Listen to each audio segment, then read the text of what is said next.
Next question is from Shall We Fitness. Do you think it's necessary to keep workouts under a certain length of time or number of sets? Some trainers say workouts should last no more than an hour, or that you should only do 12 to 15 sets per workout. Does it really matter?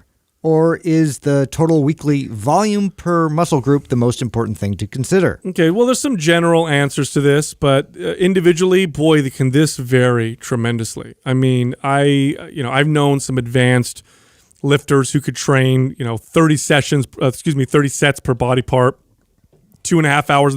I know power lifters that train for 2.5 hours to 3 hours in the gym because of long rest periods in between sets. Bodybuilders in the past. Serge Nubret was known for doing it depends on what you're doing. 50 sets per body part and crazy stuff. But generally speaking, when you look at the studies, what you're looking at is anywhere between 12 to 20 sets per body part per week is typically where people tend to fall. That's a pretty big range though, right? 12 sets and 20 sets, there's a big difference there. There's a difference of about 8 total sets, but that's total weekly volume. So that means if, let's say you're doing 15 sets for chest for the week, then that means either you're doing one workout for 15 sets or doing 3 different workouts, 5 sets each. In other words, you can break it up different ways. Now, we found in our experience that it tends to work better when you break it up into smaller sessions versus doing it all at once. As far as total time of your workout, generally speaking, I don't know very many people that can have a quality workout that lasts longer than an hour, just generally speaking.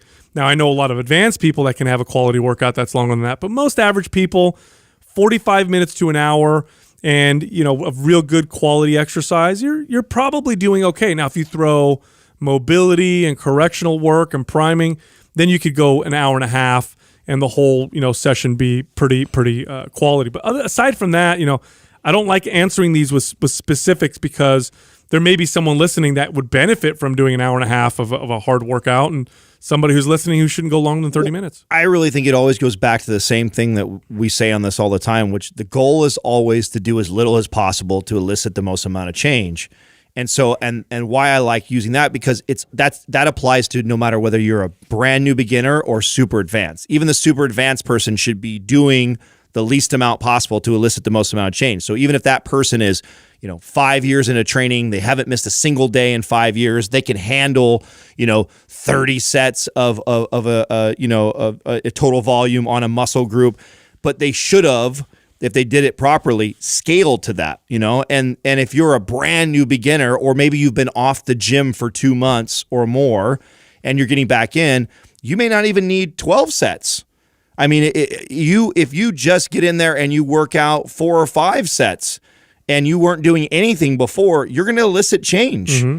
Your body, it will start to adapt, and you'll start progressing in the right way. So I always lean towards the lower end first so I can build on that, and I slowly build. And so, instead of like trying to, because this can get really crazy with all the studies that are out there of like, oh, this study says this amount, this study says, the vault. It's like, well, all of that gets thrown out the window because there's such an individual variance on every single person. I know somebody who can get great results right now at this very moment doing just 5 to 8 sets a week. And then I know somebody else who will get great results at 12 to 15, someone else 20 to 30.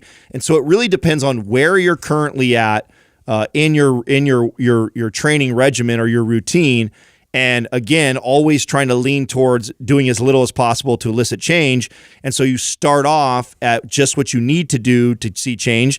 And then, and I follow that, which is about 3 or 4 weeks. And then I need to start kind of slowly building on that. And, some people, like Sal was saying, can handle a lot more volume than others, and you just gotta measure your results. And there's a lot of other factors like intensity, exercises. I could handle way more volume and sets of isolation exercises than I can compound movements. I think that's probably true for a lot of people. If my intensity is super high, I can't handle as much volume. I mean, I've gotten great results in short periods of time, granted, but still great results in short periods of time with very, very low volume, just very high intensity. Like, I've done it where, in a 3 or 4 week period, I'm doing like, rather than doing, 12 sets for my legs for the whole week. I'm doing like 1 or 2, but they're like to failure, which really takes a lot of energy out of you. But my body progressed. So I think, what Adam's saying is 100% true. It really depends on the individual, where you're coming from, and what you've been doing before. And at the end of the day, doing more than is necessary to give you the maximal results is just wasting your time and actually taking away from your progress.